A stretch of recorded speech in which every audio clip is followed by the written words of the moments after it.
வணக்கம். செல்வகுமாரின் மாலை வானிலை ஆய்வறிக்கை.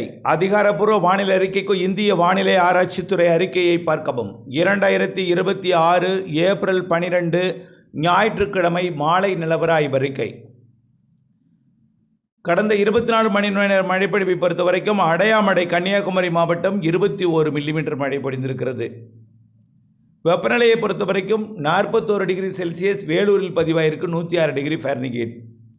இப்போது எங்காவது ஒரு இடத்துல 106 பதிவாகும் அப்படின்னு சொல்லியிருந்தோம். அது எங்கே? 105 106 என்பது அடிக்கடி இப்போது வேலூரில் பதிவாகிட்டு இருக்கு, அப்பப்போ கரூர் பரமத்திலையும் பதிவாகிட்டு இருக்கு. இந்த நிலை தொடரும். வரக்கூடிய வெள்ளிக்கிழமை வரைக்கும், அதாவது நாளை திங்கட்கிழமை 13 செவ்வாய் புதன் வியாழன் வெள்ளிக்கிழமை வரைக்கும் கொஞ்சம் வெப்பம், 17ஆம் தேதி வரைக்கும் வெப்பம் அதிகரித்தே தான் இருக்கும். இதில் வரக்கூடிய புதன்கிழமை மிக உச்சபட்ச வெப்பமாக பெரும்பாலான இடங்களில் 100 டிகிரியை தாண்டி இருக்கும். உள் மாவட்டங்களில், கடலோரம் கிடையாது, உள் மாவட்டங்கள். இப்போ உள் மாவட்டங்களில் வெப்பம் உயரும் பொழுது கடலோரம் கொஞ்சம் உயர்ந்திருக்கும் இயல்பை விட. இப்போ எங்கெங்கெல்லாம் இயல்பை விட அதிக வெப்பம் உயர்ந்திருக்குன்னு பார்த்தீங்கன்னா, அதாவது அதிகபட்ச வெப்பநிலை கணிசமாக உயர்ந்திருக்கிற மாவட்டம் ராமநாதபுரம் மாவட்டத்திலே கொஞ்சம் உயர்ந்திருக்கு. காரணம் என்னென்னா, தென் மாவட்டங்களில் மதுரை, சிவகங்கை உள்ளே அப்படியே போகும்பொழுது ராமநாதபுரம் மாவட்டம் தென்கிழக்கு திசையிலிருந்து வெப்பம் வழக்கத்தை விட கொஞ்சம் கூடியிருக்கு. ஏனைய மாவட்டங்கள் அதிகபட்ச வெப்பநிலை அளவாக தான் இருக்குது.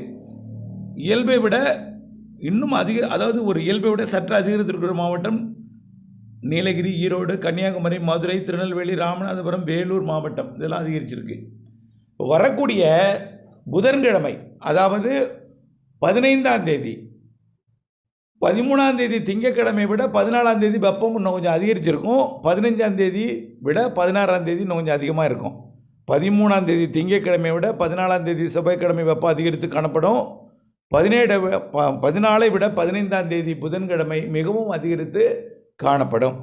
அதுக்கப்புறம் செவ்வாய்க்கிழமை போல் வியாழக்கிழமை இருக்கும், திங்கட்கிழமை போல் வெள்ளிக்கிழமை இருக்கும், இன்று போல் வரக்கூடிய சனிக்கிழமை இருக்கும், நேற்று போல் அடுத்த ஞாயிற்றுக்கிழமை இருக்கும். அப்புறம் குறைந்துவிடும். தேர்தல் நாட்களில் வெப்பம் தணிந்து மழை வரப்போகிறது. இது எங்கன்னு பார்த்துங்க. மழைன்னா கொட்டி தீர்த்து விவசாய பணி செய்கிற அளவுக்கு மழை கிடையாது. வெப்பத்தை தணிக்கக்கூடிய அளவிலே கிழக்கு காற்று, தென்கிழக்கு காற்று நுழையும், மேகமூட்டங்கள் உண்டாகும். அதாவது வரக்கூடிய 20ஆம் தேதியிலிருந்து மேகமூட்டங்கள் உருவாகும். 21, 22 தேதிகளில் தென் மாவட்டங்களின் கடலோர பகுதி இலங்கையில் இப்போ மழை பெஞ்சிட்டு இருக்கு, வெப்பச்சலன இடிமழை. காரணம் என்னென்னா, ஏற்கனவே ஒரு காற்று சுழற்சி வந்து தமிழ்நாட்டுக்கு வராமல் இலங்கைக்கு மட்டும் மழைப்பொழிவை கொடுக்கும் வகையில் சாதகமாக இருக்குது. இது வரக்கூடிய 3 நாட்களுக்கு இலங்கைக்கு மழைப்பொழிவை கொடுக்கும். அப்பப்போ அது ராமநாதபுரம் மாவட்டத்துக்கு வந்து மேகமூட்டத்தை கொடுக்கும். டெல்டாவோட வேதாரண்யம் பகுதிக்கு மேகமூட்டத்தை கொடுக்கும். தூத்துக்குடி, ராமநாதபுரம் பகுதிக்கு மேகமூட்டத்தை கொடுக்கும் வரக்கூடிய 2-3 நாளைக்கு அதிகாலை காலை நேரத்தில். அதுக்கப்புறம் மதியானம் அந்த மேகம் மறைந்துடும், மேகம் விலகிடும். அதுக்கப்புறம் வெயில் அதிகமாக இருக்கும். வரக்கூடிய புதன்கிழமையை மையமாக வைத்து வெப்பம் அதிகமாக இருக்கும். கோயம்புத்தூர் உட்பட, கோயம்புத்தூரே வரக்கூடிய புதன்கிழமை 100 டிகிரி போகலாம், 100 டிகிரியை தொடலாம். கோயம்புத்தூர் 37, 36 இருக்குது, 35, 36 இருக்குது, 37க்கு போகும். அப்புறம் 38 டிகிரி செல்சியஸ் போகும்.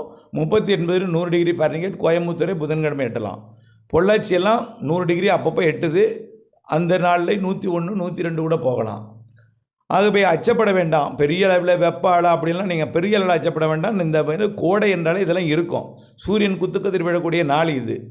தமிழ்நாடு முழுவதுமே ஆரஞ்சு கலரில் அடித்திருந்தோம் முதல்ல. இப்போ பாருங்கள், இந்த படத்தில் போட்டிருக்கிறது பார்த்திங்கன்னா, காலை வரைஞ்ச இந்த படத்தில் பார்த்திங்கன்னா ஆரஞ்சு வண்ணம் உள் மாவட்டங்கள் மற்றும் மேற்கு மாவட்டங்களில் மட்டும் இந்த ஆரஞ்சு வண்ணம் தீட்டப்பட்டிருக்கு. கொஞ்சம் அசௌகரியம் அதிகம்தான். அதாவது 38 டிகிரிக்கு மேலே போனாலே ரொம்ப அசௌகரியம் அதிகம்தான். 100 டிகிரிக்கு மேலே போனாலே, 100 டிகிரி ஃபாரன்ஹீட் போனாலே. ஆனால் அது எப்போ இருக்குன்னு பார்த்தீங்கன்னா, மதியம் 2 மணிலேருந்து 4 மணி வரைக்கும் தான் இந்த உச்சபட்ச வெப்பம் இருக்கும். மதியம் 2 மணிலேருந்து 4 மணி வரைக்கும். உச்சி வெயில் 12 மணிக்கு இருக்காது. 12 மணியை விட 1 மணிக்கு வெப்பம் கூடும். 1 மணியை விட 2 மணிக்கு வெப்பம் கூடுதலாக இருக்கும். 2 மணிலேருந்து 4 மணி வரைக்கும் தான் வெப்பம் அதிகமாக இருக்கும், கொஞ்சம் அதிகமாக இருக்கும். 2:30 மணிக்கு தான் உச்சபட்ச வெப்பம் வழக்கமாக எடுப்பாங்க. 2:30லிருந்து 3:45 4 மணி வரைக்கும் இந்த உச்சபட்ச வெப்பம் இருக்கும். மேற்கு மாவட்டங்கள், கேரள எல்லையோரம்லாம் 5 மணி வரைக்குமே வெப்பமாக தான் இருக்கும், கடுமையாக இருக்கும். வரக்கூடிய வெள்ளிக்கிழமை வரைக்கும் தான் இந்த வெப்பம். அதனால் இந்த வரக்கூடிய வெள்ளிக்கிழமைக்கு தேவையான வெப்பத்திலிருந்து முன்னெச்சரிக்கை எடுத்துக்கொள்வதற்கு நம்ம எடுத்துக்கொண்ட போது வழக்கமாக கோடையில் ஏற்படக்கூடிய வெப்ப உயர்வு தான் புரியுதுங்களா? இதை விடலாம் அனல் காற்றெல்லாம் வீசி இருக்குது பல வருடங்கள், அந்த அளவுக்கெல்லாம் போகாது. இந்த வெப்ப உயர்வு வரக்கூடிய வெள்ளிக்கிழமை வரைக்கும் புதன்கிழமை உச்சத்தை தொடும், நல்லாவே உச்சத்தை தொடும். கடலோரம் கூட கொஞ்சம் கூடும், ஆனால் கடலோரம் 100ஐ தொடாது. 100க்கு நெருக்கமாக 98, 97, 96 தாண்டி இருக்கும். அப்புறம் வெள்ளிக்கிழமைக்கு பிறகு வெப்பம் குறையும், மேகமூட்டங்கள் வரும், ஒவ்வொரு டிகிரியாக குறைஞ்சி 100 கீழே வந்துடும். 20ஆம் தேதிக்கு அப்புறம் 20ஆம் தேதிக்கு அப்புறம் 100 கீழே தான் இருக்கும் தமிழ்நாடு. தேர்தல் வாக்குப்பதிவு நாளில் வெப்பம் 100 டிகிரிக்கு கீழே தான் எல்லா மாவட்டங்கள்லையுமே இருக்கும். எல்லா மாவட்டங்கள்லையும் 36, 37 டிகிரி தான் செல்சியஸில் இருக்கும். அதனால் 98.6, 96.8 ஃபாரன்ஹீட் தான் இருக்கும் தேர்தல் வாக்குப்பதிவு நாளில். அதில் மாலை இரவில் மழை வரப்போகுது. ஆந்திராவில் போய் வெப்பத்தை உயர்த்தும். இங்கே தமிழ்நாட்டில் வெப்பம் தணியும் பொழுது இந்த கிழக்கு திசை காற்று உள்ளே போய் ஆந்திர எல்லையோரத்துக்கு கொஞ்சம் கூடுதலாக கொடுக்கும். திருத்தணி, அதை தாண்டி ஆந்திர பிரதேசம், குப்பம், சித்தூர், திருப்பதி இங்கெல்லாம் அதிகமாக வெப்பத்தை கொடுக்கும். தமிழ்நாட்டை பொறுத்த வரைக்கும் வேலூர் வேணால் 100 டிகிரியை தொடும். அன்றைக்கு தேர்தல் வாக்குப்பதிவில் வேலூர், திருத்தணி மட்டும் 100 டிகிரி தொடலாம். பிற மாவட்டங்கள் குறைந்திருக்கும். 20ஆம் தேதியிலேருந்து வெப்பம் குறைந்திருக்கும். 20லேருந்து 25ஆம் தேதி வரைக்கும் வெப்பம் குறைந்திருக்கும். புழுக்கமாக இருக்கும். வெப்பம் குறைந்தாலும் புழுக்கமாக இருக்கும். மாலை இரவு மழை பொழிவை கொடுக்க போகுது. மதியம் மாலை இரவில் தென் மாவட்டங்கள், டெல்டா மாவட்டங்கள், மேற்கு தொடர்ச்சி மலை மாவட்டங்கள், உள் மாவட்டங்கள், மேற்கு உள் மாவட்டங்கள், அதாவது எங்கன்னு சொல்லணும்னா நீலகிரி, ஈரோடுக்கு தெற்கே, அதே போல் நாமக்கல், கரூர் மற்றும் திருச்சி, பெரம்பலூர், அரியலூர் மற்றும் கடலூர், டெல்டா மாவட்டங்கள், மயிலாடுதுறை இதற்கு தெற்கே, மயிலாடுதுறை, நாகப்பட்டினம், காரைக்கால், திருவாரூர், தஞ்சாவூர், புதுக்கோட்டை, சிவகங்கை மற்றும் திருச்சி, அரியலூர், பெரம்பலூர், கரூர் மற்றும் திண்டுக்கல், ஈரோடு, நீலகிரி, கோயம்புத்தூர்.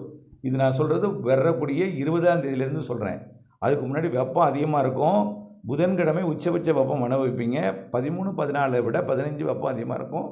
15 விட 16, 17 கொஞ்சம் குறையும். திங்கள் போல் வெள்ளி இருக்கும், செவ்வாய் போல் வியாழன் இருக்கும், புதன் உச்சபட்ச வெப்பமாக இருக்கும். பெரும்பாலான உள் மாவட்டங்களில் வெப்பம் அதிகரித்து காணப்படும். பிறகு சனிக்கிழமைக்கு பிறகு வெப்பம் குறையும். அதாவது 20, 17, 18, 19 வெப்பம் குறைந்திருக்கும். 19க்கு பிறகு 18, 19 வெப்பம் குறைந்திருக்கும். 20லேருந்து மேகமூட்டங்கள் வரும். 21, 22 ஆங்காங்கே நனைக்கும் மழைப்பொழிவு. தென் மாவட்டங்கள், தென் மாவட்ட உள்பகுதி, தென் மாவட்ட கடலோர பகுதி, தென் மாவட்ட மேற்கு தொடர்ச்சி மலைப்பகுதி மற்றும் டெல்டா மாவட்டங்கள், அதிலையும் குறிப்பாக தெற்கு டெல்டா, புதுக்கோட்டை, சிவகங்கை, ராமநாதபுரம் உள்ளிட்ட பகுதி, மதுரை, திண்டுக்கல், தேனி, தென் மாவட்டங்கள் எல்லாமே அடங்கும். விருதுநகர், கன்னியாகுமரி, திருநெல்வேலி, தென்காசி, தூத்துக்குடி, ராமநாதபுரம் எல்லாமே. அப்படியே மேற்கு பார்த்திங்கன்னா நீலகிரி, ஈரோடு மற்றும் கோயம்புத்தூர், திருப்பூர், திண்டுக்கல், கரூர், திருச்சி மற்றும் டெல்டா மாவட்டங்கள், மயிலாடுதுறை வரைக்கும், அப்புறம் அரியலூர், பெரம்பலூர், கடலூர் இது வரைக்கும் கொஞ்சம் மழை வாய்ப்பு இருக்குது. 20 தேதி வெப்பம் குறையும், மேகமூட்டங்கள் வரும். 21 இன்னும் கொஞ்சம் கூடுதல் மேகமூட்டம் வரும். 22, 23, 23 மாலை இரவில் மழை இருக்குது. வாக்குப்பதிவு அன்றைக்கு மாலை இரவில் தென் மாவட்டங்களுக்கும், தென் மாவட்ட மேற்கு தொடர்ச்சி மலைக்கும், டெல்டா மாவட்டங்களுக்கும் ஆங்காங்கே இடிமழை இருக்குது. மாலை இரவிலே மதியத்திற்கு மேல் மாலை இரவிலே ஆங்காங்கே இருக்கும். வாக்குப்பதிவு அன்றைக்கு இரவு வாக்குப்பதிவு அன்றைக்கு மாலைக்கு மேல் இரவு. இது பாதிக்கும் மழை அல்ல, ஒரு மிரட்டல் வானிலையாகவும் ஆங்காங்கே இடிமழை பொழிவை கொடுக்கும். தென் மாவட்டங்களுக்கு கொஞ்சம் கூடுதல் பரப்பளவு மழை பொழிவை கொடுக்கும். தென்கடலோரமுமே இலங்கைக்கும். 25ஆம் தேதி வரை இந்த வானிலை. மாத இறுதி நாளில் வங்கக்கடலில் நிகழ்வு உருவாகுதுன்னு நம்ம எதிர்பார்த்து கொண்டிருக்கிறோம். மாத இறுதி நாள் அது நெருங்குமா அல்லது நெருங்கி விலகுமா அல்லது விலகியே போகுமாங்கிறது ஆய்வறிக்கை பிறகு அறிவிக்கிறேன். மே மாதம் முதல் வாரத்தில் அரபிக்கடலில் நிகழ்வு, அது கேரள கடற்கரையை நெருங்க வாய்ப்பு இருக்குது. அரபிக்கடல் நிகழ்வு கோடை மழையை கொடுப்பதற்கு கேரள கடற்கரையை நெருங்குவதற்கு வாய்ப்பு இருக்குது. லட்சத்தீவு, கேரளா ஒட்டி மே மாதம் முதல் வாரத்தில் நிகழ்வு. நம்ம இது ஏற்கனவே நீண்டகால அறிக்கையில் சொல்லியிருக்கிறோம். மே மாதத்தில் அரபிக்கடலில் நிகழ்வு முன்கூட்டியே உருவாக வாய்ப்பு இருக்குது அப்படி சொல்லியிருக்கிறோம். அந்த நிகழ்வால் தென்மேற்கு பருவமழை முதல் வாரத்தில் தொடங்காது, அடுத்து இன்னொரு நிகழ்வு உருவாகும் மே கடைசி வாரத்தில். அப்போ தான் தென்மேற்கு பருவமழை தொடங்கும். அரபிக்கடலில் கோடை நிகழ்வு உருவாவதற்கு வாய்ப்பு இருக்குது. அரபிக்கடல் வெப்பம் உயர்ந்து கொண்டிருக்கு அப்படின்னு ஏற்கனவே நம்ம எப்போ சொன்னோம்? ஜனவரி மாத வானிலைக்கு வடகிழக்கு பருவமழை நிறைவடையும் பொழுது அரபிக்கடல் வெப்பம் குறித்தும் அரபிக்கடலில் கோடை நிகழ்வு உருவாவதற்கு வாய்ப்பு இருக்குது என்று சொல்லியிருந்தோம். ஏப்ரல் இறுதி வாரம் மே மாதத்தில் வாய்ப்பு இருக்குன்னு சொல்லியிருந்தோம். மே மாதம் முதல் வாரத்தில் அரபிக்கடல் காற்றழுத்த தாழ்வு மண்டலமோ அல்லது புயலோ அல்லது ஒரு தாழ்வு பகுதியோ உருவாவதற்கு வாய்ப்பு இருக்குது. அரபிக்கடலில் லட்சத்தீவு, கேரள கடற்கரை ஓரமாக மே மாதம் முதல் வாரத்தில் உருவாக வாய்ப்பு இருக்குது. ஏப்ரல் இறுதியில் வங்கக்கடலில் அந்தமான் மற்றும் சுமத்ரா அருகே உருவாக வாய்ப்பு இருக்குது. இவையெல்லாம் எந்த திசையை போகும் என்பதெல்லாம் பொறுத்திருந்து பாருங்கள். வானிலை அறிக்கையோடு இணைந்திருங்கள். மீண்டும் ஒரு முறை வரக்கூடிய புதன்கிழமையை மையமாக வைத்து வெயில் இன்றிலிருந்து படிப்படியாக அதிகரிக்கும். புதன் உச்சபட்ச வெப்பமாக இருக்கும். வெள்ளிக்கிழமைக்கு பிறகு குறையும். 20ஆம் தேதி வாக்குப்பதிவை ஒட்டிய முன் 2-3 நாளைக்கு, பின்னாடி 2-3 நாளைக்கு ஆங்காங்கே மாலை இரவு மழை இருக்குது, இடிமழை என்பதை நினைவுபடுத்துகிறேன். ஒதுக்கி ஏதாவது மழை பெய்யும் என்று வேளாண் பணியை செய்யக்கூடாது. இதெல்லாம் அறுவடை பணிகளுக்கு ஒதுக்கி பெய்யும். நமக்கு பெய்யலாம், ஒதுக்கிட்டு கூட போகலாம் அப்படின்னு நினைக்கணும். ஆனால் ஒதுக்கி ஆங்காங்கே மழை பொழிவு பெய்யும் என்ற மனநிலையுடன் இருங்கள். மழை எதிர்பார்த்து பெய்யாவிட்டால் விரக்தி அடைந்து விடாதீர். புரிந்து கொள்ளுங்கள். கோடை மழை இது. அதாவது இப்போ வரைக்கும் அது கடலூர் வரைக்கும் எதிர்பார்க்குறோம். நம்ம கடலூரை தாண்டி விழுப்புரம் கூட கொடுக்கலாம், அல்லது கடலூருக்கு போகாமல் டெல்டாவோடு நின்று போகலாம். இப்படியும் அமையலாம். வானிலையை அப்டேட்ஸோடு இணைந்திருந்து வானிலை அறிந்து விவசாயம் செய்து அன்போடு கேட்டுக்கொள்கிறேன். நன்றி. அதே நிகழ்வு சென்னை வரைக்கும் கூட 8 பேர் கொடுக்கலாம். வரக்கூடிய நாட்களில் தான் உறுதிப்படுத்த முடியும். வரக்கூடிய 20ஆம் தேதிக்கு மேலே வரக்கூடிய மழை, 22ஆம் தேதி, 23, 24, 25 கொடுக்கக்கூடிய மழை எப்படிப்பட்டது என்பது இணைந்தே இருங்கள் அப்டேட்ஸோடு. நன்றி.